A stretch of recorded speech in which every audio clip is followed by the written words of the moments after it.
Good day to you my fellow Endoskeletons, I'm Kenetor and welcome to my Starbase 2020 year in review. We have come a long way since waiting for closed alpha to start after its initial delay, to having closed alpha now run for over 6 months and many released improvements being made across the different areas of the game through this time. But how close are we to a release version of Starbase? And I think the best way to show this will be to run through the reveal trailer and the 2020 trailer to see what we currently have and don't have. These are what initially attracted us to the game in the first place. So let's dive in.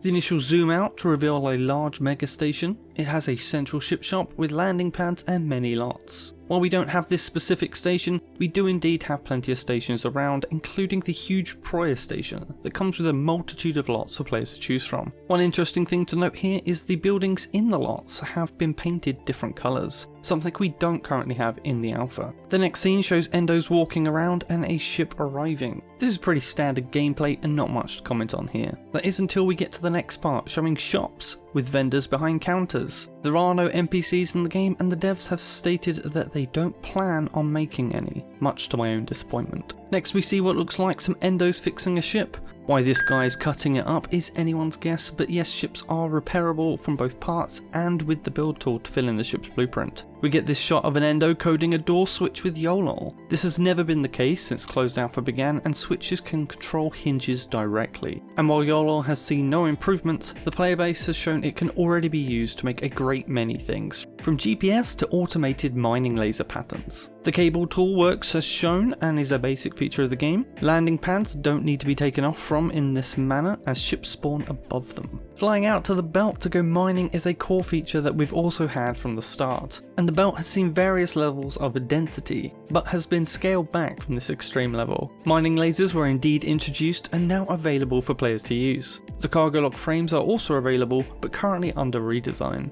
The trailer changes gears here to show the two main dev factions at war, and while I won't go into how the devs have completely failed to build up two opposing factions as in this video, we can use it as an example of how two factions can fight. Dogfighting, shipboarding and large battles are technically possible. However, current player numbers leave very few factions capable of fielding such large fleets by themselves.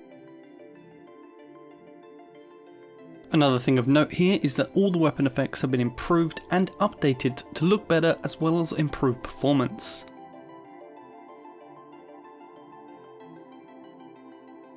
Abandoning a working fighter is not a great idea. Blasting through hinges does work and is a fast way to gain access to a ship. Next we see some station destruction. Both station sieging and station damage is not currently possible. Until the station siege mechanic is complete, player stations are all covered by permanent safe zones. This most likely won't be the case come early access, or at least not long after the start if sieging isn't complete by then. Interior gunfights are up next, and a few of these has been run as events in alpha, minus the station damage of course. And you have a wide variety of weapons to choose from when in first person combat. Now the big wow moment with the Empire Centurio gunship. There's a lot of big fat no's coming here sadly. First up, the ship is over twice as big as the current ship size limit and is around 115 meters long. The ship is covered with turrets that slave to several control seats. This too, while is possible, is completely unusable due to control lag. Right now when any gunner uses their controls, they have to send the signal to the ship's host. The input is then computed and sent back, and this round trip is hugely affected by both the gunner and ship host latencies between each other, and in general is always too long to properly make use of this, which sadly leaves multi-crew ships a no for now. We have some more first-person combat with damage to plates and ships. This is all 100% accurate, as is the possibility of your big ship being pounded by multiple attackers.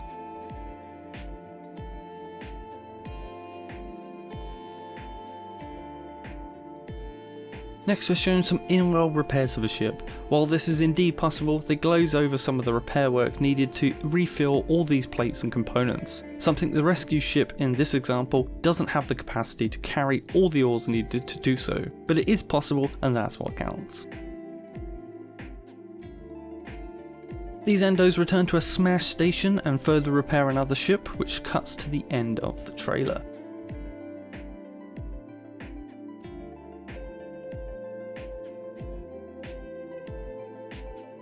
I'm going to continue straight into the 2020 trailer now, and we start off again with a big station, now covered in neon signs and many visual improvements. This is a very accurate representation of a dev station, and what we have at origin. We have endos walking around, with one checking a new ship in the shop, again accurate as we have many shops.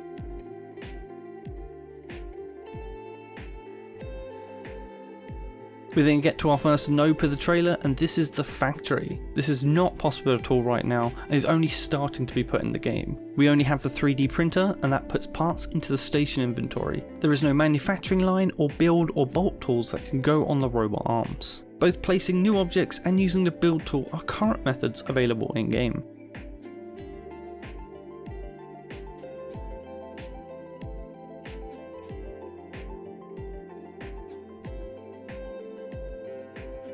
The game shows us again another big station, as well as mining again briefly, before once again showing us more fleet combat between opposing factions.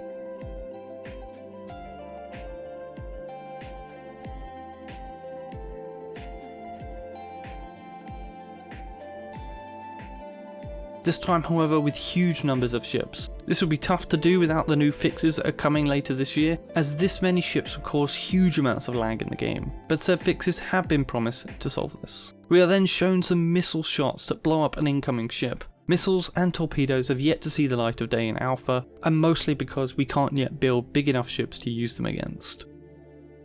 A short clip of a fighter shows another feature we are waiting for, and that is decals. This case shows one used on the window instead of a solid object reticule. Again, we're shown another station assault like in the first trailer. Something interesting shown here though is an endo walking on the ceiling to surprise an attacker. You can reorientate to any surface in Starbase, which is a really fun feature.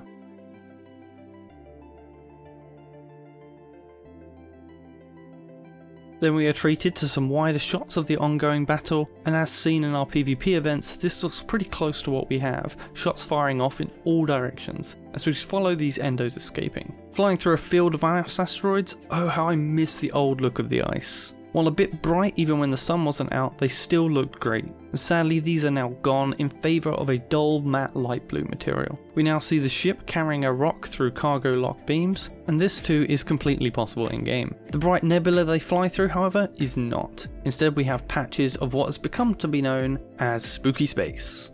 Pitch black clouds that, just like the trailer, can mask rocks until it's just too late to avoid. Now while done for the trailer, these patches are normally only found in the belt. The same with asteroids. To hit an asteroid then spin for 60 hours all the way to the moon is just not going to happen. That aside, we do indeed have 10 moons in the game for players to visit, and the moon city does indeed look fantastic.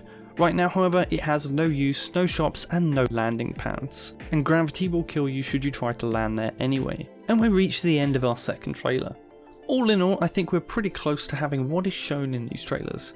As for what is missing, things like weapon systems can be easily added, and missiles are no doubt being held back for when we can get bigger ships, as they don't make sense to be added right now. And decals are nearly ready too. Out of the trailers, my two main concerns are factories and mass ship combat. Factory design and operation will provide non-PvP gameplay and will be an essential part of gameplay to provide players a way of generating their own economy and give the game demand for ores and miners something to fulfill. But don't let that fool you into thinking early access could be a few weeks away. There are many things that the trailers just can't show or don't show that the game needs for a successful early access launch, in my opinion. Firstly, as the game has shown in the trailers, factions are a key element, especially with it being an MMO. Right now this area is severely lacking. There is no faction bank or storage, logos, company ships or blueprints. This seems like a lot of work is still needed here to get the basics of what should be in to help groups truly play together and achieve their goals, rather than be a bunch of single players who fly together.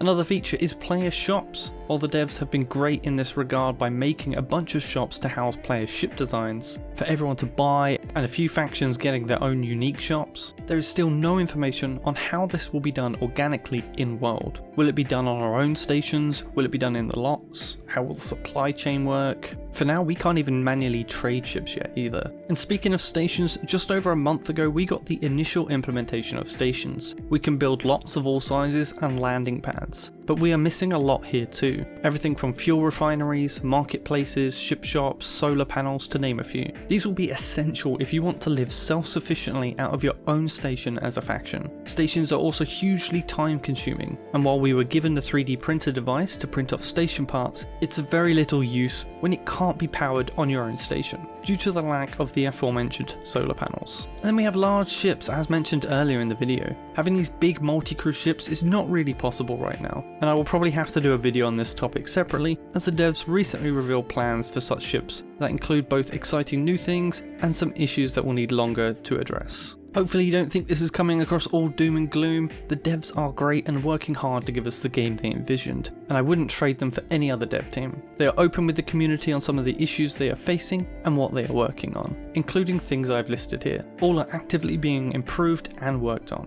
The real question, however, is which features need to be done for a successful early access launch, and which can wait for further development during early access. And in my opinion, the devs will need to choose one or two elements to focus on with so little time left.